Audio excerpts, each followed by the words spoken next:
फरासखाना police ठाण्यात घडलेल्या एका धक्कादायक प्रकारामुळे पोलीस दलाच्या कार्यपद्धतीवर प्रश्नचिन्ह निर्माण झाले आहे. मदतीसाठी स्वतः पोलीस ठाण्यात आलेल्या एका बांगलादेशी तरुणीला पुन्हा जबरदस्तीने वेश्या व्यवसायात करवून घेणाऱ्या कुंटणखाना मालकीणीच्या ताब्यात दिल्याचा आरोप महिला पोलीस कर्मचाऱ्यावर झाला असून संबंधित महिला पोलीस हवालदाराला निलंबित करण्यात आले आहे.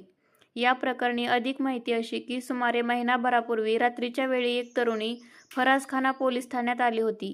तिने कर्तव्यावर असलेल्या महिला पोलीस हवालदाराला आपण बांगलादेशी नागरिक असून बुधवार पेठ परिसरात आपल्याकडून जबरदस्तीने वेश्या व्यवसाय करून घेतला जात असल्याची माहिती दिली. तसेच आपली सुटका करून मदत करण्याची विनंतीही तिने केली. मात्र मदत करण्याऐवजी संबंधित महिला पोलिसाने त्या तरुणीला बुधवार पेठेतील एका पोलीस चौकीत नेले. तिथे तरुणी ज्या कुंटणखान्यात काम करत होती त्या कुंटणखाना मालकिणीला बोलावण्यात आले.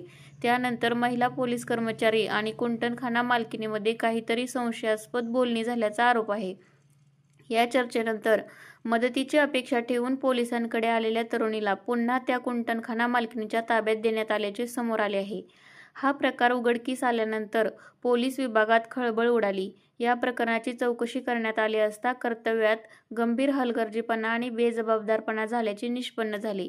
त्यानंतर फरासखाना पोलीस ठाण्याच्या तपास पथकात नेमणुकीस आलेल्या महिला पोलीस हवालदारास मनीषा पुकाळे यांना निलंबित करण्यात आले.